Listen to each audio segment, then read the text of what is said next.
Hi all, welcome to my YouTube channel DRE works. ಈಗ ನಾವು basic to advance level RE ಕ್ಲಾಸಸ್ಸಲ್ಲಿ 13th class ನೋಡ್ತಾ ಇದ್ದೀವಿ. Hearing ಬೋನ್ stitch. So ಇದಕ್ಕೆ ನಾನು ಫಸ್ಟು 2 ಸ್ಟ್ರೈಟ್ ಲೈನ್ಸ್ ಡ್ರಾ ಮಾಡ್ಕೊಂಡಿದ್ದೀನಿ. ಈಗ ಫಸ್ಟ್ ಒಂದು ಸ್ಟ್ರೈಟ್ ಲೈನ್ ಎಂಡಿಂದ ನಾನು ನೀಡಲಲ್ಲಿ ಥ್ರೆಡ್ ತೊಗೊಳ್ತಾ ಇದ್ದೀನಿ. ಸಿಲ್ಕ್ ಥ್ರೆಡ್ ತೊಗೊಂಡು ಆಪೋಸಿಟ್ ಸೈಡಲ್ಲಿ ಸ್ಲ್ಯಾಂಟಿಂಗ್ ಆಗಿ ನಾನು ಹಾಕ್ತಾ ಇದ್ದೀನಿ ದಾರಾನ. ಸೊ ಸ್ಲ್ಯಾಂಟಿಂಗ್ ಆಗಿ ನೀವು ಹಾಕಬೇಕು. ಜಿಗ್ಜ್ಯಾಗ್ ಸ್ಟಿಚಲ್ಲಿ ಹೇಗೆ ಹಾಕಿದ್ರೆ ಅದೇ ಥರ ಸ್ಲ್ಯಾಂಟಿಂಗ್ ಆಗಿ ಹಾಕ್ತೀರಾ. ಹಾಕಿಬಿಟ್ಟು ಅದು ರೈಟ್ ಸೈಡಲ್ಲಿ ಒಂದು ಲಾಕ್ ಸ್ಟಿಚ್ ಹಾಕ್ತೀರಾ. ಸೊ ಸ್ಮಾಲ್ ಚೈನ್ ಸ್ಟಿಚ್ನ ಲಾಕ್ ಸ್ಟಿಚ್ ಅಂತೀವಿ. ಸೊ ಅಲ್ಲಿಂದ ನೀಡಲ್ ಡೈರೆಕ್ಷನ್ನ ಲೆಫ್ಟ್ ಸೈಡ್ಗೆ ಡ್ರ್ಯಾಗ್ ಮಾಡಿ ಎಳೆದ್ಬಿಟ್ಟು ನೀವು ಅಲ್ಲಿ ಒಂದು ಚಿಕ್ಕ ಚೈನ್ ಸ್ಟಿಚ್ ಹಾಕಿ ಅಲ್ಲೂ ಒಂದು ಲಾಕ್ ಸ್ಟಿಚ್ನ ಹಾಕಬೇಕಾಗುತ್ತೆ. ಆ ಲಾಕ್ ಸ್ಟಿಚ್ ಹಾಕಿದ್ಮೇಲೆ ಮತ್ತೆ ನೀವು ಡೌನ್ವರ್ಡ್ಸ್ ಕೆಳಗಿರೋ ಲೈನಲ್ಲಿ ಮತ್ತೆ ನೀವು ಒಂದು ಲಾಂಗ್ ಚೈನ್ ಸ್ಟಿಚ್ನ ಹಾಕಬೇಕಾಗುತ್ತೆ. ಲಾಂಗ್ ಚೈನ್ ಸ್ಟಿಚ್ ಹಾಕಿಬಿಟ್ಟು ರೈಟ್ ಸೈಡಲ್ಲಿ ಒಂದು ನಾಟ್ ಹಾಕಿ ಲಾಕ್ ಸ್ಟಿಚ್ನ ಹಾಕ್ತೀರ. ನಾಟ್ ಅಲ್ಲ, ಲಾಕ್ ಸ್ಟಿಚ್ನ ಹಾಕಿಬಿಟ್ಟು ಲೆಫ್ಟ್ ಕಡೆಗೆ ದಾರಾನ ಪುಲ್ ಮಾಡಿ ಇನ್ನೊಂದು ಸ್ವಲ್ಪ ದೊಡ್ಡ ಚೈನ್ ಸ್ಟಿಚ್ನ ಹಾಕಿಬಿಟ್ಟು ಮತ್ತೆ ಒಂದು ಲಾಕ್ ಸ್ಟಿಚ್ನ ಹಾಕ್ತೀರಾ. ಆ ಲಾಕ್ ಸ್ಟಿಚ್ ಹಾಕಿದ್ಮೇಲೆ ನೀವು ದಾರಾನ ಅಲ್ಲಿಂದ ಆಪೋಸಿಟ್ ಲೈನ್ಗೆ ಮತ್ತೆ ಸ್ಲ್ಯಾಂಟಿಂಗ್ ಆಗಿ ಪುಲ್ ಮಾಡ್ತೀರಾ. ಸೊ ಇದೇ ಪ್ರೊಸೀಜರ್ನ ನೀವು ಫಾಲೋ ಮಾಡಬೇಕಾಗುತ್ತೆ. ಸ್ಲ್ಯಾಂಟಿಂಗ್ ಲೈನ್ ಹಾಕಿಬಿಟ್ಟು ಮತ್ತೆ ಒಂದು ಲಾಕ್ ಸ್ಟಿಚ್ನ ಹಾಕ್ತೀರಾ. ಲೆಫ್ಟ್ ಸೈಡ್ಗೆ ದಾರಾನ ಪುಲ್ ಮಾಡ್ಕೊಳ್ತೀರಾ. ಅಲ್ಲಿ ಒಂದು ಲಾಕ್ ಸ್ಟಿಚ್ನ ಹಾಕಿಬಿಟ್ಟು ಚೈನ್ ಸ್ಟಿಚ್ ಹಾಕಿದ್ಮೇಲೆ ಲಾಕ್ ಸ್ಟಿಚ್ನ ಹಾಕಿಬಿಟ್ಟು ಅಲ್ಲಿಂದ ಸ್ಲ್ಯಾಂಟಿಂಗ್ ಆಗಿ ಆಪೋಸಿಟ್ ಡೈರೆಕ್ಷನಲ್ಲಿ ನೀವು ದಾರಾನ ಪುಲ್ ಮಾಡ್ತೀರಾ. ಪುಲ್ ಮಾಡಿದ್ಮೇಲೆ ರೈಟ್ ಸೈಡಲ್ಲಿ ನಿಮಗೆ ಸ್ಮಾಲ್ ಲಾಕ್ ಸ್ಟಿಚ್ ಬರುತ್ತೆ.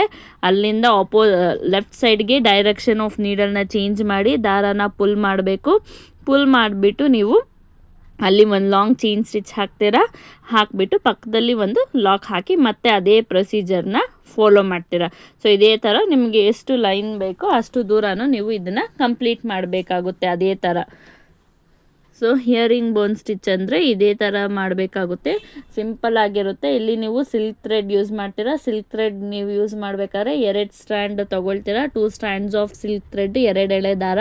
So 2 stands of silk thread ತೊಗೊಂಡು ಟುಲಿಪ್ ಬ್ರ್ಯಾಂಡ್ ನೀಡಲ್ ತೊಗೊಂಡಿರ್ತೀರ. ಇಲ್ಲಿ ನೀವು ನೀಡಲ್ ನಂಬರ್ ಬಂದು 13 ಸೈಜ್. ಸೊ ಸೈಜ್ ನಂಬರ್ 13 ತೊಗೊಂಡ್ಬಿಟ್ಟು ನೀವು ಹಾಕಿ. ಸೊ ನೀವು ಇಲ್ಲಿ ಹಾಕಬೇಕಾದ್ರೆ ಕೇರ್ಫುಲ್ಲಾಗಿ ಹಾಕಿ. ಒಂದೊಂದು ಸತಿ ದಾರ ಕೆಳಗೆ ಸಿಕ್ಕಾಕುತ್ತೆ, ಇಲ್ಲಾಂದರೆ ದಾರ ಏನಾಗುತ್ತೆ ಕಟ್ ಆಗಿಬಿಡುತ್ತೆ.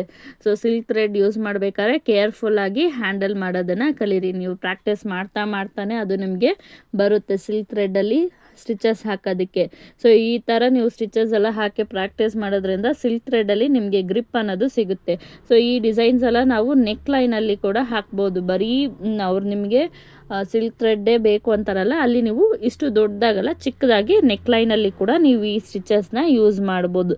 ಸೊ ಪ್ರಾಕ್ಟೀಸ್ ಮಾಡಬೇಕಾದ್ರೆ ಲೆಂತ್ ಸ್ಟಿಚಸ್ ಹಾಕ್ತೀರಾ. ಸೊ ನೀವು ಬ್ಲೌಸ್ ಡಿಸೈನ್ಸಲ್ಲಿ ಹಾಕಬೇಕಾದ್ರೆ ಚಿಕ್ಕದಾಗಿ ಹಾಕಿ ಇದನ್ನು ಒಂದು ನೆಕ್ ಲೈನಾಗಿ ಕೂಡ ನೀವು ಹಾಕ್ಕೋಬೋದು.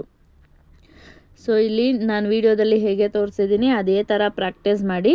ಸೊ ನೀವು ಒಂದು ಕಡೆ ಫಸ್ಟು ಒಂದು ಸೈಡ್ ಲೈನಿಂದ ಸ್ಟಾರ್ಟ್ ಮಾಡ್ತೀರಾ. ಸ್ಟಾರ್ಟ್ ಮಾಡಿ ಆಪೋಸಿಟ್ ಲೈನಲ್ಲಿ ಸ್ಲ್ಯಾಂಟಿಂಗ್ ಆಗಿ ಹೋಗಬೇಕು. ಕ್ರಾಸ್ ಆಗಿ ಹೋಗುತ್ತೆ. ಸ್ಲ್ಯಾಂಟಿಂಗ್ ಹೋದ್ಮೇಲೆ ಅಲ್ಲಿ ನೀಡಲ್ನ ನೀವು ಪಂಚ್ ಮಾಡ್ತೀರಾ. ಪಂಚ್ ಮಾಡಿ ಕೆಳಗಿಂದ ದಾರ ತೊಗೊಂಡು ನೀವು ರೈಟ್ ಸೈಡಲ್ಲಿ ಒಂದು ಲಾಕ್ ಸ್ಟಿಚ್ನ ಹಾಕ್ತೀರಾ. ಲಾಕ್ ಸ್ಟಿಚ್ ಹಾಕಿದ್ಮೇಲೆ ಮತ್ತೆ ಅದನ್ನು ನೀವು ನೀಡಲ್ ಡೈರೆಕ್ಷನ್ನ ಆಪೋಸಿಟ್ ಸೈಡ್ಗೆ ಟರ್ನ್ ಮಾಡಿ ಲೆಫ್ಟ್ ಕಡೆ ನಿಮಗೆ ಒಂದು ಮೀಡಿಯಮ್ ಚೈನ್ ಸ್ಟಿಚ್ನ ಹಾಕಿಬಿಟ್ಟು ನೀವು ಅದ್ರ ಪಕ್ಕ ಮತ್ತೆ ಒಂದು ಲಾಕ್ ಸ್ಟಿಚ್ನ ಹಾಕಿ ಅಲ್ಲಿಂದ ಆಪೋಸಿಟ್ ಡೈರೆಕ್ಷನ್ಗೆ ನೀವು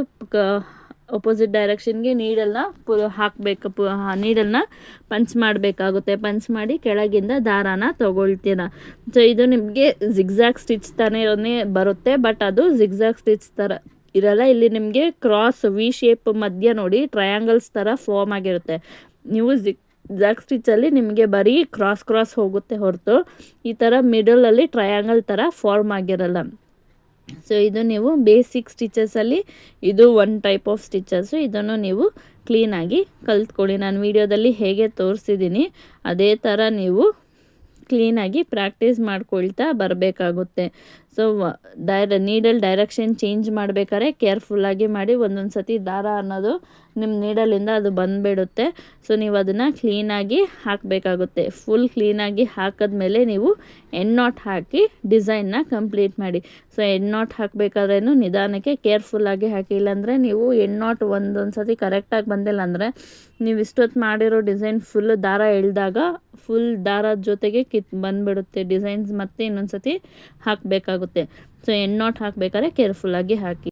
ಥ್ಯಾಂಕ್ ಯು ಫಾರ್ ವಾಚಿಂಗ್. ಇದೇ ಥರ ವೀಡಿಯೋಸ್ ನೋಡೋದಕ್ಕೆ ನನ್ನ ಚಾನಲ್ನ ಸಬ್ಸ್ಕ್ರೈಬ್ ಮಾಡ್ಕೊಳ್ಳಿ.